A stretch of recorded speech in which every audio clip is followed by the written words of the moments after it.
Здравствуйте, уважаемые телезрители! В эфире очередной выпуск программы «Без границ». С вами Сусек Гунгарова. У нас сегодня в гостях один из лучших хормейстеров России Майдар Дамбаев. Майдар, здравствуйте. Здравствуйте. Чем вы занимаетесь? Я хормейстер театра оперы и балета, преподаватель колледжа искусств, руководитель смешанного хора колледжа искусств и председатель Всероссийского хорового общества в Республике Бурятия. Я знаю, что вы один из самых молодых хормейстеров не только у нас в Бурятии, но и на территории нашей страны. Хочется спросить, когда вы начали работать у нас здесь, в Бурятии, где учились и что закончили? Сначала, наверное, себе расскажу. Я поступил в музыкальный колледж после окончания 9 классов 35-й школы. Там я учился в хоровой студии у Поляковых Ольги Николаевны и Александра Федоровича. То есть у меня была общеобразовательная школа, где я получал, то есть математика, география, потом хор, там, сольфеджио, фортепиано, все это было в общеобразовательной школе. После окончания этой школы я поступил в колледж искусств имени Петра Ильича Чайковского в класс педагога Ольги Николаевны Поляковой. И вот, попав в ее руки, я уже, можно сказать, сразу стал постигать дирижерское искусство, и мы на 4-м курсе с ней съездили в Казань и заняли 1-е место. Вот после этой победы я уже понял, что, наверное, надо продолжать постигать дирижирование. И я поступил в Московскую государственную консерваторию имени Петра Ильича Чайковского в класс профессора, заслуженного деятеля искусств РСФСР Бориса Ивановича Куликова. В 2019 году окончил консерваторию и вернулся преподавать в колледж искусств имени Петра Ильича Чайковского. И уже 5-й год работаю, и вот есть небольшие успехи. Мы недавно выиграли, заняли гран-при, стали абсолютными победителями 5-го международного конкурса «Поющее детство». Наш хор, смешанный хор, стал сначала лауреатом 1-й степени в своей номинации и абсолютным победителем. Мы получили премию в 100 тысяч рублей и такую стеллу из нефрита и серебра. Я знаю, что у вас у самого есть личные достижения. Вы стали вторым. Да, вторым. Вторая премия, да. Вторая премия как лучший хормейстер в России, да? Да, это 4-й музыкальный всероссийский конкурс по специальности хоровое дирижирование. Он проходил в городе Абакан. Это очень сложный конкурс. Я его видел, я про него слышал, потому что когда я еще был студентом, я видел, как состязались хормейстера еще в Москве. А с этого года, даже с прошлого года, конкурс проходит по регионам нашей страны, чтобы поднять уровень культуры регионов. И по моей специальности он проходил в городе Абакан. Это столица Республики Хакасия. Я подал заявку, первый отборочный тур, это был по видеозаписям. Нужно было записать очень сложное произведение Сергея Ивановича Танеева «Иоанн Дамаскин». То есть сразу, когда дирижеры называют это слово, сразу немножко мурашки, потому что оно очень сложное. И записать дирижирование с 2 концертмейстерами, это было, мне очень трудно. Я помню, что я на следующий день должен был уехать на гастроли с театром оперы и балета в Читу. У меня буквально 1 час, чтобы записать это произведение. Я записал, мы там с 3 дублей записали. Я отправил эту заявку и уже в августе узнал, что я прошел. И мне очень понравилось, потому что там этот конкурс, его организовывает Росконцерт. Это предшественник Союз концерта, очень известная концертная организация. И я прошел, там оплачивались все условия, то есть и проживание, питание, перелет в Абакан. Мне все это оплачивалось, это было очень здорово. И были конкурсанты со всей страны. И я прошел все 3 тура, дирижировал с хором, это самый известный коллектив России, называется «Мастера хорового пения» под управлением народного артиста России Льва Зиновьевича Канторовича. Прошел, мне досталось очень сложное произведение, когда все узнали, что я его получил, все так сочувствовали, может быть. На самом деле мне очень повезло, потому что это было фундаментальное произведение Сергея Рахманинова, Сергея Васильевича Рахманинова «Всеночное бдение», 9-я часть, самая кульминационная часть из его произведения. Оно длится где-то минут 7. Вот я, в общем, дирижировал с хором «Мастера хорового пения» и получил большое удовольствие, и комиссия оценила меня на 2-ю премию. И вот все произошло. Здорово. Здорово. У меня такой вопрос, почему хор? Я с детства, еще раз повторюсь, пел Мои одноклассники — это были мои же участники хора, мы с ними вместе музицировали. В хоре у меня был прекрасный голос в детстве, я всегда солировал. Мне очень нравилось все время петь, и я не думал, что у меня такой выдающийся голос. Бабушка всегда любила меня брать с собой на свадьбу, на все торжества. Все остальные дети мне немножко завидовали в этом плане. Я всегда был с радостью, там можно было вкусно покушать. И когда меня ставили на стульчик, я просто пел произведения, которые мы пели на хоре, и мне очень, как-то было странно, что все замирали, потом подходили, там давали, как по-бурятски, по обычаям, давали там денежку, хвалили. Я думал, что это нормально. Потом, когда я уже поступил в музыкальный колледж, я понял, что все-таки это сложная профессия. Ты не стоишь на стульчик, тебя уже никто не хвалит. Наоборот, нужно работать, все время трудиться, и только тогда будут какие-то результаты. Потому что все-таки, как и говорили великие люди, музыканты, что талант — это, наверное, 5%, а 95% ты должен трудиться. И поэтому мое такое творческое кредо, что всегда нужно трудиться. Я своим студентам объясняю, что нужно всегда заниматься. И каждодневный труд в нашей профессии, он приносит какие-то свои плоды, что и было результатом нашей победы позавчера на конкурсе «Поющее детство».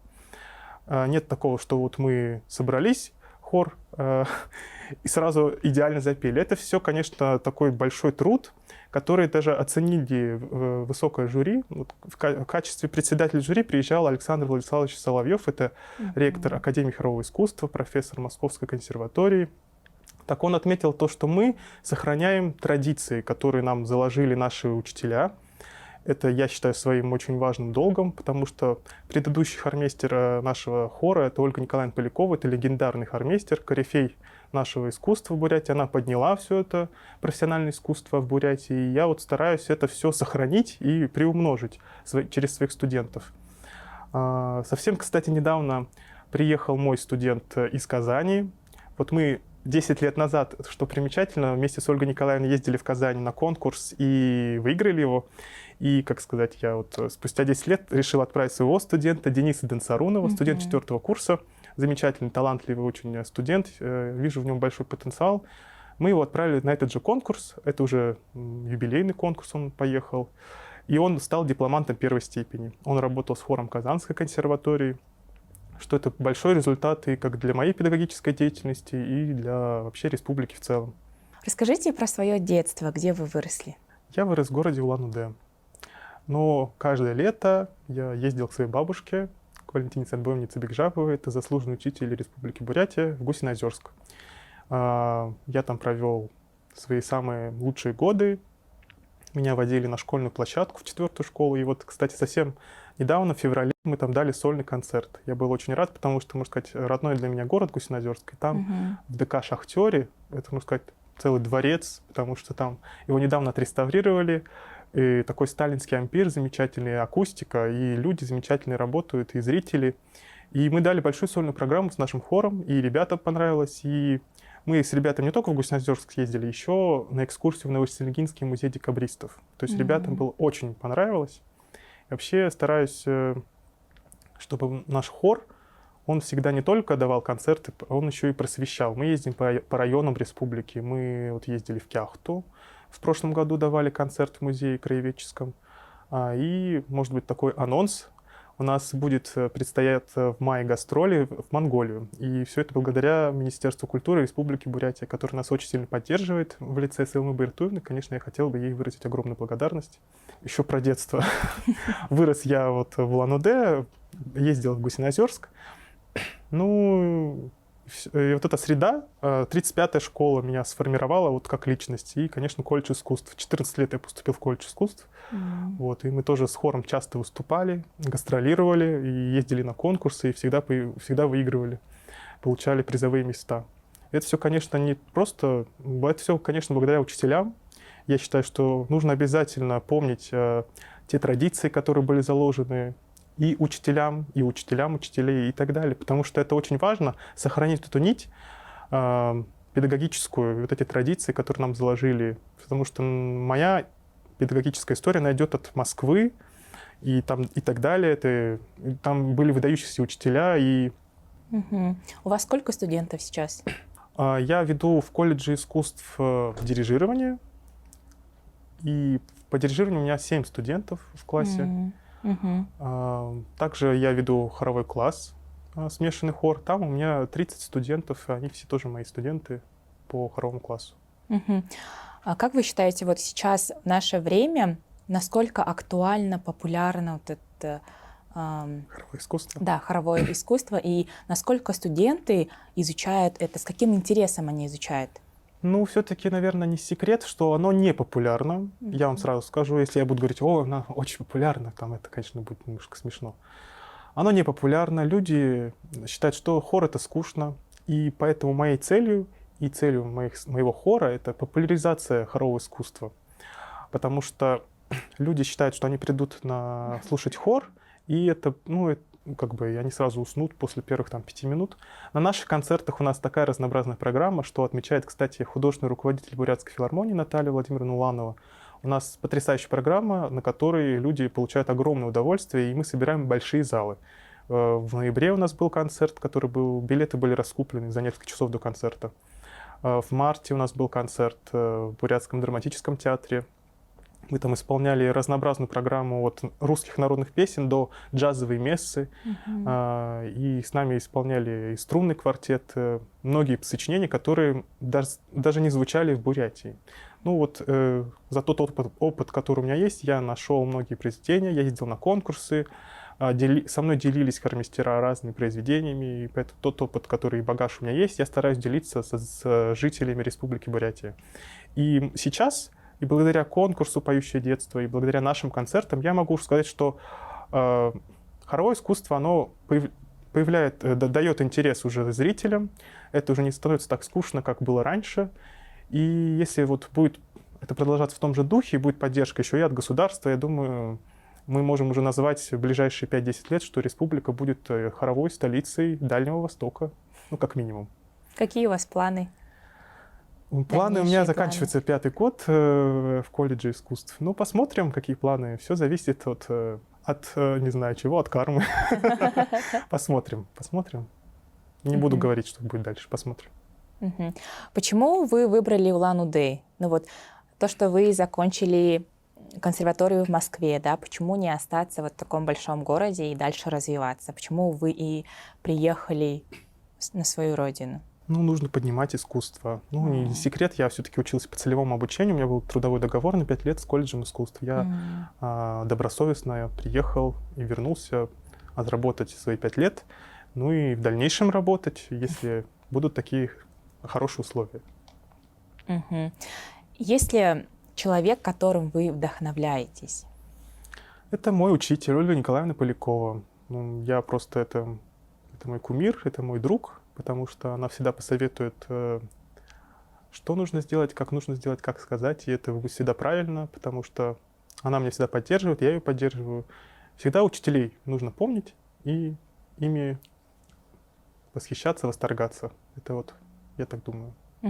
Есть ли у вас какое-то любимое произведение, которое вы исполняете? У меня нету в котором мы исполняли? Да. Можно, наверное, подумать. Или значимое. Значимое, это, наверное, которое я исполнял на конкурсе. Это «Всеночное бдение» Рахманинова. Потому что это великое произведение.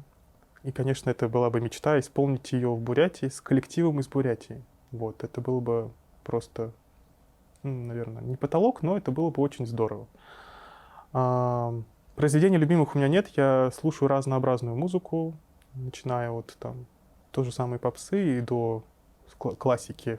Это я и даже не считаю таким, что если кто-то слушает попсу, это плохо.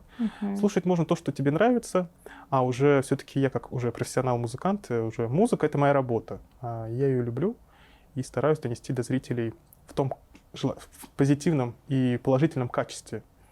Обязательно, стараюсь, чтобы музыка была качественной и профессиональной. Нет такого, что мы так тяп-ляп собираем. Всегда музыка — это очень сложный процесс, потому что музыканты учатся очень долго. 4 года в колледже, 5 лет в консерватории, почти медики могут с нами сравниться. Еще и 3 года в ассистентуре стажировки. Еще после этого поступают еще на симфоническое дирижирование, 5 лет учатся. Это очень сложно, и заниматься могут только этим профессионалы. Часто бывает, что ты музыкант, я тоже музыку пишу. А до этого до этого вообще не занимался музыкой, мне так часто говорят. Немножко принижает нашу профессию в этом плане, но я с этим не согласен и стараюсь вот на конкурсах, на концертах доказать тем, что музыка — это сложно, трудно, но воспринимается прекрасно. А слушаете ли вы современную музыку? Я слушаю бурятскую музыку, слушаю современную, и рэп, и хип-хоп, все слушаю, мне очень нравится, и даже дружу с какими-то музыкантами, вот есть, не могу сейчас вспомнить, но, в общем, дружу с ними. Из бурятских наших звезд кого вы можете отметить? Ну, чье творчество вам нравится? Чья музыка вам нравится? Ну, у нас бурятская школа вокальная, она одна очень знаменитая. И я работаю так в театре оперы и балета. Конечно, я уважаю всех своих коллег. Очень дружу с Ольгой Жигмитовой. У нее прекрасный голос, и она сама прекрасная как человек. Также, ну, очень много музыкантов. Чингис Роднаев, прекрасный певец, музыкант. Тоже у нас в театре оперы и балета выступает и в спектаклях. Чингис Иванов, солист театра оперы и балета, Александр Хандажапов. У них замечательные голоса, я их очень уважаю. Также с ними сотрудничаю. Что еще, кого могу вспомнить? Сейчас я еще не вспомню, не обидится потом. Ну, в общем, театр оперы и балета у нас замечательные солисты. Приходите также на спектакли театра оперы и балета. Думаю, вы получите большое удовольствие от нашего искусства. Поделитесь с нами своей мечтой. Мечта, конечно, у меня такая большая мечта, чтобы в Бурятии был профессиональный хор. Это моя мечта. Ну и только не моя мечта, но я постараюсь обязательно это воплотить в жизнь, потому что у нас за всю историю республики, вот 100 лет в прошлом году мы отметили, у нас нет профессионального коллектива хорового. У нас есть любительские коллективы, а чтобы люди на постоянной основе, у них была заработная плата, чтобы у них были концертные костюмы, чтобы у них была своя площадка, у нас такого нет, к сожалению. Но я думаю, мы будем над этим работать, потому что нас поддерживают, меня и мой коллектив поддерживает Министерство культуры. Просто это дело времени, я думаю. В каждой профессии у каждого специалиста бывают трудности и сложности, да? С какими сталкиваетесь вы? Есть ли они у вас? Ну, трудности всегда есть. Дело в том, что у меня, ну, наверное, это часто бывает со студентами, потому что у меня все-таки коллектив большой. Бывает, что многие болеют. Ну, бывает, что там, в день концерта может студент куда-то уехать. Очень с этим трудно, конечно, но они мне все-таки, я их люблю, и они меня, наверное, любят. Все-таки стараются они никогда меня не подводить, и чему я очень рад. Конечно, часто бывают трудности, потому что хор — это очень сложный коллектив. То есть это не один человек, а их много, ну 30 человек, даже больше бывает. И всех собрать с одной целью, чтобы выступить. Ты как гипнотизер, то есть ты должен их гипнотизировать, и чтобы они тебе подчинялись, не только даже подчинялись, и выполняли те указания, которые ты считаешь нужными. Это очень сложно. Нужно и своим авторитетом, своим примером показать, что мы идем в правильном направлении, чтобы они тебе доверились, и у вас какой-то случился договор, и вы показали то, что потом цепляет зрителей. Майдар, благодарим вас за участие в нашей программе. Желаем вам дальнейших творческих побед. Спасибо большое, спасибо, что пригласили. Дорогие зрители, наша программа подошла к концу. Я напоминаю, что у нас сегодня в гостях был один из лучших, один из самых молодых хормейстеров нашей страны Майдар Дамбаев. Ну а я с вами прощаюсь. До новых встреч!